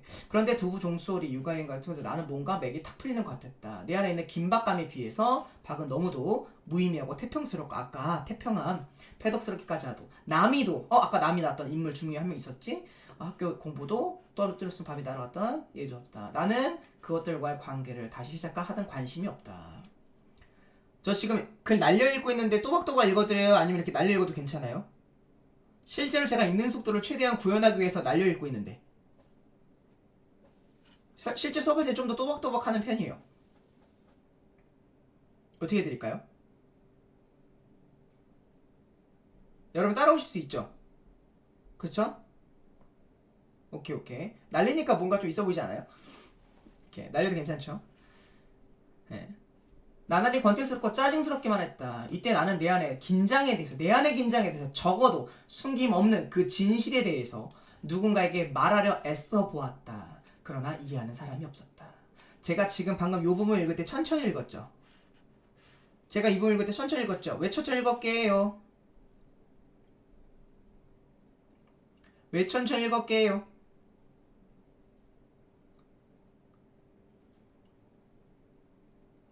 여기 왜 천천히 읽었을까요?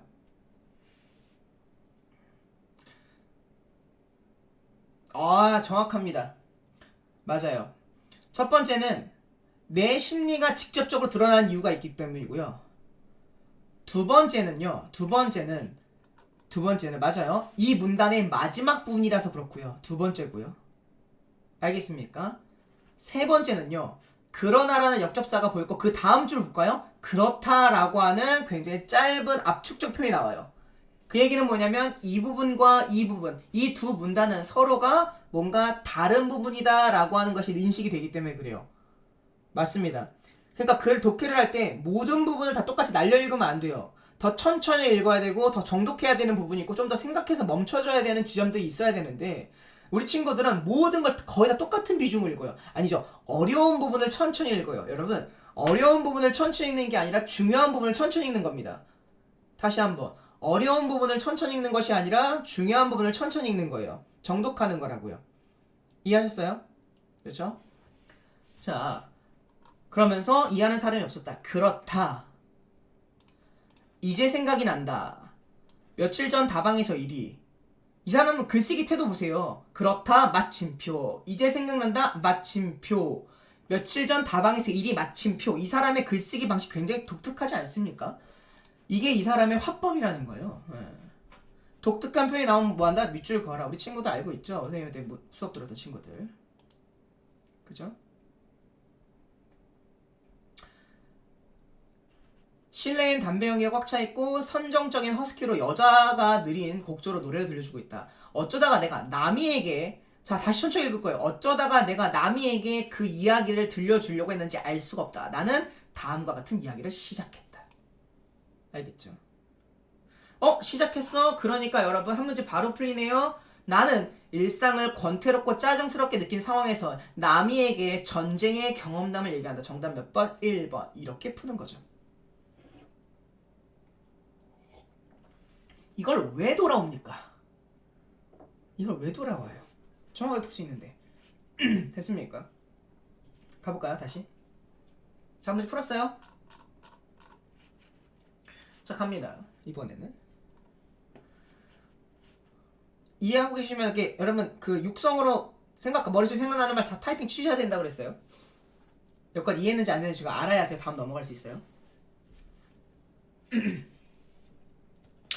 나는 디고지의 전투 중에 물을 실어다주는 명령 받았어. 음료수가 떨어졌어. 갈등과 싸우고 있었어.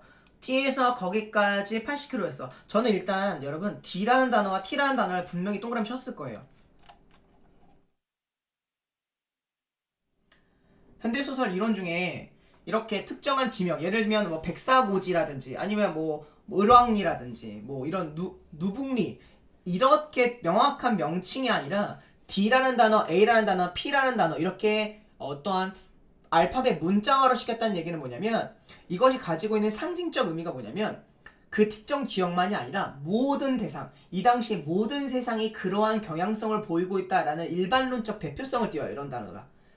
A는 이라고 했다는 것 자체가 뭐냐면 A와 비슷한 상황에 있는 모든 사람들을 그냥 다 통칭하는 것처럼 D랑 T라고 작가가 의도적으로, 이거 그냥 예를 들면 고지라고 했을 때 백마고지라든지 아니면은 뭐 예를 들면 무슨 고지일까요? 뭐 천랑고지라든지 이렇게 이름을 줄 수 있어요. 그럼 백마고지, 천랑고지라는 얘기는 이런 식의 문제가 나올 거야. 구체적인 지명과 이름을 들으면서 사실감과 현장감을 들어준다. 이게 선지로 나올 거고요.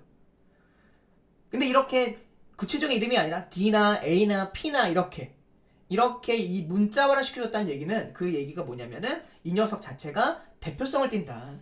이 당시 살았던 대부분의 사람들, 익명성을 갖고 있는 모든 사람이 이런 경향을 갖고 있었다. 전쟁에 참가했던 사람들은 대부분이다 라고 하는 것이 이런 맥락을 갖고 있는 것입니다. 이런 건 이제 구체적으로 이제 문학 이론을 두르면 배울 수 있게 되는 내용 중에 하나겠죠. 사실 오늘 이거 얘기하려는 건 아니고요. 그냥 보여서 얘기했어요. 궁금할까봐. 안 궁금했나요? 그죠? 갈게요. 그래서 한 치 앞도 가릴 수 없는 어둡과 정적. 자, 이제 분위기를 잡아야 돼. 네거티브함. 목신 듯한 엔진 소리 청각 딱 봐야 돼요. 여러분 엔진 소리 보면서 그냥 넘어가는데 전 지금 소리 하면서 지금 잡았죠? 청각이라고. 왜 잡았어요 제가? 여기 왜 잡았습니까? 아까 문제 나왔잖아요. 보기에서 청각, 시각, 후각, 오감 중심으로 그를 이해하라고 알려줬잖아요. 그렇죠? 그럼 봐야죠. 엔진 소리는 어둠과 정적의 벽에 부딪혀 바로 우리의 귓가에 부서지고 붓살차 모양의 어둠이 지워진 헤드라이트의 반경 속에 사물이 극도로 밑줄과 정밀해져서 심리 상태, 마치 입체 영화에서처럼 눈 속에 뛰어들었지. 그 정밀함이란 길바닥에 뒹구는 돌에 묻은 티, 풀포기에 매달려 잠자는 벌레 따위 미세한 것까지도 죄다 눈에 잡히는 것처럼 생생하고 감각이 극대화된다. 예민하다. 긴장감. 이게 포인트. 나는 온갖 사물이 바로 내 심장에 맞닿은 듯한 그런 느낌을 이전에도 한 번도 가져보지 못했었어. 이따갑시 여운한 늑대들의 길을 횡단하며 손살같이 사라지곤 했어. 어둠 속에서 한가를 떠도던 나방들이 때들은 갑작스럽게 불빛의 방향 감각을 잃고 윈도에 머리를 부딪혀 빗방울이처럼 떨어져 죽었고, 나는 운전하고 있는 한 병장의 팔을 건드리며 유리창을 가르쳤지. 그는 겁에 질린 헤스한 표정으로 나를 힐끔 곁눈질했을 뿐이야. 긴장감. 계속 긴장감이 유지되고 있구나. 그럼 내 머릿속에 동시에 있는 건 뭐게요? 툭툭툭 치고 다녀야죠. 툭툭 치고 있어야죠. 이 부분은 다. 저는 밑줄 쳐요. 이런 거. 읽으면서 치는 거예요. 이게 포인트다라고. 굉장히 두껍게 밑줄 치지는 않아요. 여기서 두껍게 밑줄 치는 건 극도로 정밀해질 정도? 이런 거. 사실 자 보세요. 되게 좀 우리 나로나라가 굉장히 중요한 질문을 했는데요. 극도로 정밀해진다 라고 보여요? 그 다음에 정밀함 보여요? 미세한 것들도 보여요? 한반도 가져보지 못한 감각 보여요? 이런 것들이 다 뭡니까? 이런 것들이 다 정밀함에 대한 부연 설명이죠. 그러니까 사실 이 모든 건 다 안 쳐도 괜찮아요. 그럼 뭐만 치면 돼? 사실 얘만 핵심이 있으면 돼. 하지만 저는 뭐 한다? 자, 여러분 우리 공랭이 수간에 배우지 않았습니까? 반복되는 키워드는 정답이다. 그러니까 여기 이 부분이 계속 반복돼요. 뭐가 반복되고 있습니까? 자신에 대한 예민함, 그렇죠? 정밀함, 극대화된 비상한 감각, 생동감 넘치는 그런 정확한 감각들을 얘기하고 있는 지점 맞아요? 그렇죠? 그러니까 다 똑같은 말이에요. 이 부분은 전 굉장히 빨리 읽어요. 그러니까 그러면서 이제 여기서 포인트 자기들 내가 이 부분을 읽으면서 동시에 하고 있는 생각은 뭘까? 퀴즈.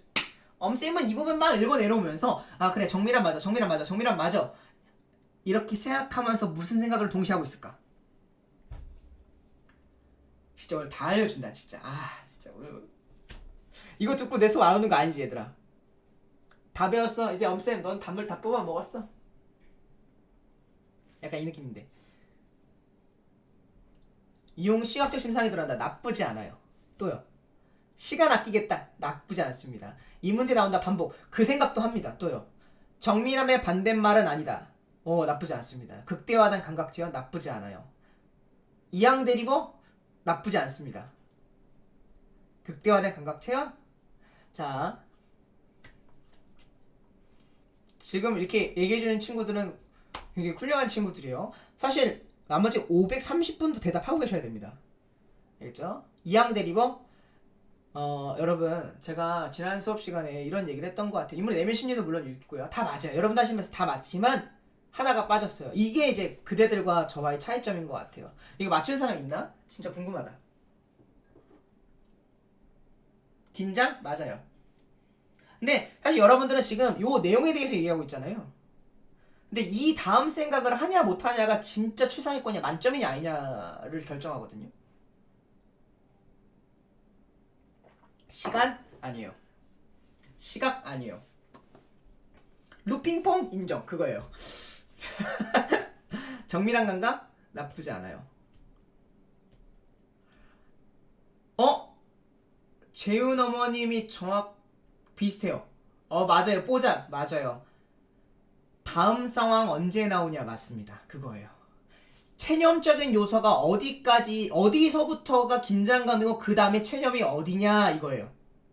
자, 우리 아까 볼까요? 필기를 했더니 여기 긴장감이 있어요. 그 다음 내용이 뭐야? 체념이죠. 그럼 어디까지가 체념일까를 찾는 거예요. 체념이 안 나와. 그러니까 체념이 어디서부터 시작될까? 정확하게 얘기하면. 그렇죠. 그래서 지금 무슨 읽기 하고 있는 거예요? 앞서가면서 리딩하면서 글을 읽기를 하고 있죠. 그쵸? 애플들이 정확합니다. 이 긴장감이 대체 어디까지 유지가 될까? 어디까지가 체념일까가 아니라 어디서부터 체념이 시작할까? 여기까지 다 뭐예요? 긴장감이니까. 체념은 다르니까. 빵꾸 내고 싶으셨어요. 다자녀마님. 네. 여전히 비상한 감각. 혼자 빙긋 웃었어. 여기까지.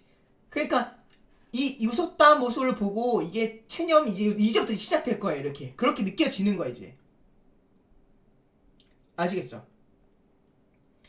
그러니까 이런 생각을 하면서 글 읽는 게 중요하다는 거예요. 상황을 나누는 거죠. 그렇죠. 맞습니다. 왜? 보기에서 상황을 나눠줬잖아요. 최소한 3, 4단계로 이렇게 하나, 둘, 셋, 넷, 다섯, 6단계로 나눠줬잖아요. 그럼 나도 지문을 읽으면서 상황을 나누고 있어야 된다는 거지. 이해했어요? 정말 됐어요? 자 갑니다. A를 읽네요. A를 읽으면서 저 뭐 읽어요? 뭐 중심으로 읽는다 그랬어요? 저 아까 전에? 기억해야죠. A를 읽으면서 뭐 읽어요? 표현법 중심으로 읽겠다라고 생각하는 거죠. 제가 아까 맨 처음에 강의할 때 뭐라고 그랬어요? 생각보다 모든 건 통으로 되는 줄 알았더니 알고 보니까 분할되는 것이 많더라. 더 상황을 추상적으로 보지 말고 구체적으로 보자라고 했었잖아요. 이게 그 얘기라니까요. 같은 말이라니까요. 알겠죠? 자 갑니다. 표현사 특징 읽을게요. 한 병장이 다시 얼굴을 돌리며 잡아뜨릴 듯한 목소리를 말했어. 말했어? 이거 뭐지? 1인칭이구나. 차에 비용 무섭지 않나? 대화체. 아니요 전혀 대단하군. 여기선 적이 언제라도 무감각할 수 있지. 저는 적보다 더 무서운 건 무감각이라고 세상 깨달았습니다. 무감각. 나는 제대하면 곧장 결혼할 거야. 언제입니까 제대가? 계속 대화체네. 저는 지금까지 꿈꾸다가 깨어난 것 같아요. 이곳에 온 뒤로 바로 생명의 한가운데를 관통하는 느낌, 긴장감. 그런데 중간에 엔진이 고장이 났지. 이거 구어체네. 몇 시간 지체하고 나니 벌써 동이 트더군. 그렇군. 이제부터 정말 위험이 시작된 것이라 싶더군. 그렇군. 왜냐하면 적의 정찰 비행이 발견되면 공중 사격을 받을 우려가 있는 데다가 불볕 같은 폭염이 사정없이 쏟아져 그도 또한 견디기 어려운 문제였지. 과거 회상조의 구호체구나 라는 게 딱 드러나요. 그러면 딱 보는 순간 여러분들 22번에 A는 구어체 여기까지 맞는 거 맞죠? A까지 여기까지 맞는 거예요. 내가 확인하는 건 뭐예요? B만 보면 돼요. 현재 시제를 통해서 관찰하고 있니? 자, 동그라미 현재 동그라미 하나, 관찰 하나. 이 두 가지가 다 있으면 얘는 정답 되는 거 맞습니다. B 가볼까요? 잡힌다 현재 시제고. 자, 공터 안에 들어오는 노인을 모습을 눈에 잡혔다. 관찰했네. 정답 몇 번? 2번. 이렇게 찍는 거죠. 그렇죠. 내린다, 벌어진다, 아닌가. 다 현재 시제네요. 그러다 보니까 현재 시제를 사용하여 관찰하고 있는 사실을 생생하게 드러낸다. 정답 2번 소설의 특징까지 바로 풀리는 거죠.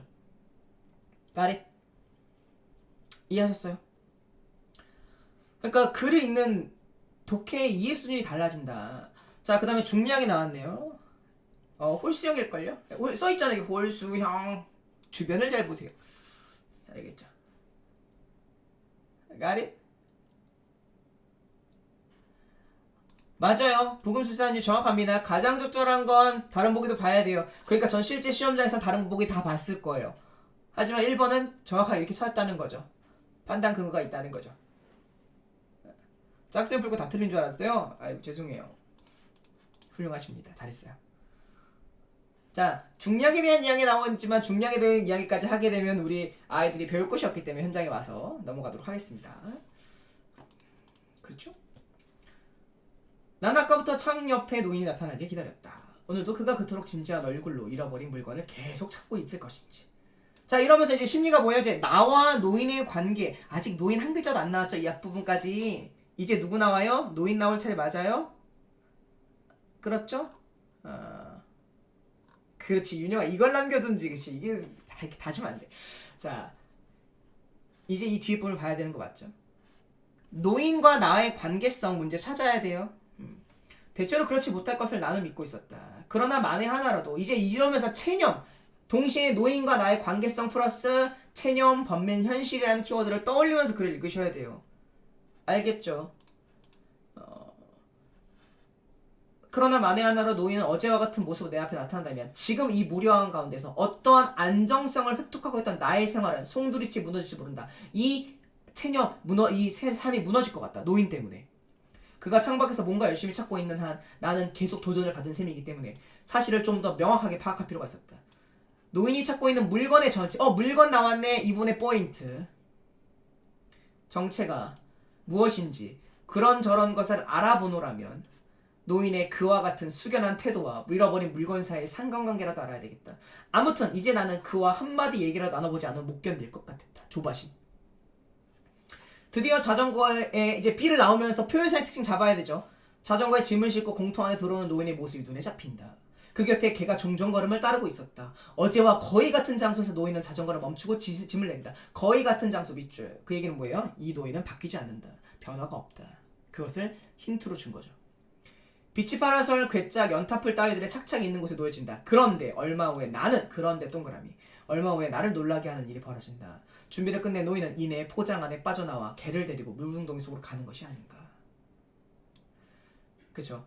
개는 하루 사이에 아주 눈에 띄게 쇠약한 모습이고 노인도 피곤하고 지친 모습이긴 하지만 끈질긴 어떤 힘이 그 전신의 면면이 솟아나오고 있는 듯다. 나는 완전히 안정을 잃어버려. 그 얘기는 뭐야? 나의 평온이 깨졌다. 다시 말하면 노인은 여전히 똑같은 사람이다. 변해요? 변하지 않아요? 변하지 않는다. 방 안에서 오락가락했다. 믿어지지 않는다. 거짓말이다. 우소다로 무엇이 노인에게 저토록 소중하게 여기신단 말인가. 노인은 무엇은 실없는 망상을 하고 있을까. 나는 방에서 뛰쳐나왔다. 현실로 돌아오는 거.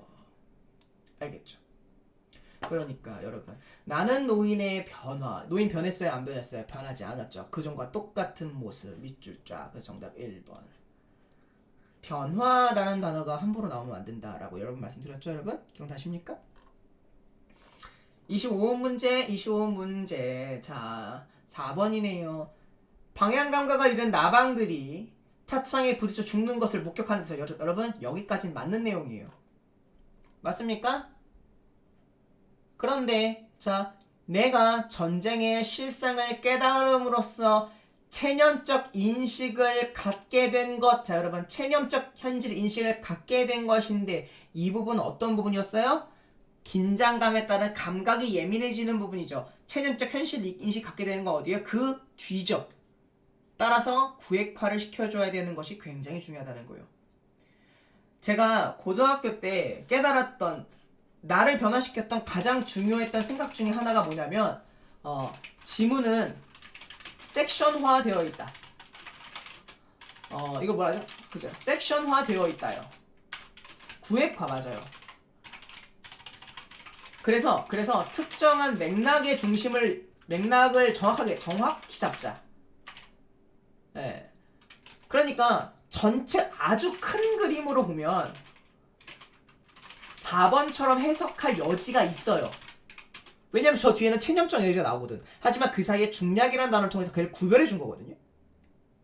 A를 통해서 구별해 준 거거든요. 그러면 적어도 방향 감각과 나방이 부딪혀 죽는 그 부분은 뭐가 됩니까? 이 부분은 적어도 체념적 현실 인식 갖게 되는 부분은 아니라는 거죠. 그래서 정답 4번 이렇게 선택하고 계셔야 되는 거예요. 아시겠습니까? 저는 물론 오늘 이 모든 선지를 다 해주는 사람은 아니기 때문에 이렇게 제가 말하고 싶은 건 제 수업의 본질은 이게 몇 번이에요? 아니에요? 이런 걸 물어보지 마시고 제 수업의 본질은 지문 이외에도 보기와 선지에 뭐가 있다? 정보가 굉장히 많다라는 사실을 우리가 알고 있었으면 좋겠다 라는 겁니다. 지금 뭔가 좀 도움이 되십니까? 어렵지만 이 사실을 알고 조금씩 쉬운 지문을 연습하면 훨씬 좋아요. 예. 아시겠죠? 예. 까리? 예, 까리? 오늘 유행어 까리십니까? 스캐닝 연습은 문제 여러 번 풀면서 하면 될까요가 아니라 그냥 늘 앞으로 3년 내내 스캐닝을 하고 있어야 돼요. 맞습니다. 이 모든 작업을 8분 안에 끝내는 게 고3입니다.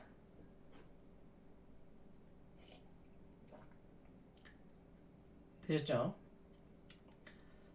지금 500분 정도의 그냥 지켜만 보고 계시는 분들이 계세요. 그러지 안 하셨으면 좋겠습니다. 같이 함께 참여해 주시면 더 좋을 것 같아요.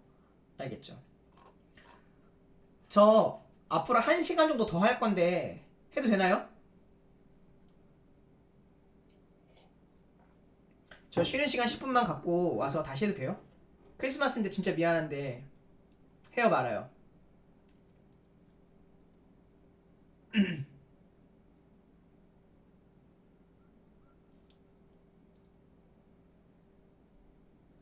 해도 괜찮아요? 그렇죠? 크리스마스 아침에 10시에 온 거 후회돼요 안 돼요? 딱 얘기해요 빨리.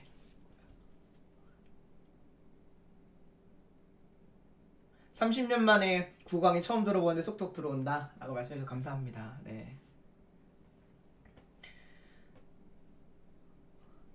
애들 다 있구나. 소리도 있고 뭐 연우도 있고 낙현이도 있고 원율이도 있고 다 있구나. 고맙습니다. 자 여러분 저 그러면 10분만 쉬었다 할게요. 10분 쉬었다가 우리 52분에 만나도록 하죠. 52분. 여러분들 쉬세요. 화장실 갔다 오시고요. 알겠죠? 쉬엄쉬엄 오래 하면 애들이 싫어해요. 알겠죠? 10분 쉬고 오도록 하겠습니다. 여러분 간단하게 뭐라도 얘기하시고요. 네. 예비 고1인데 참고로 지금 제 채팅 열심히 치고 있는 애들이 대부분이 다 예비 고1이에요. 그렇죠?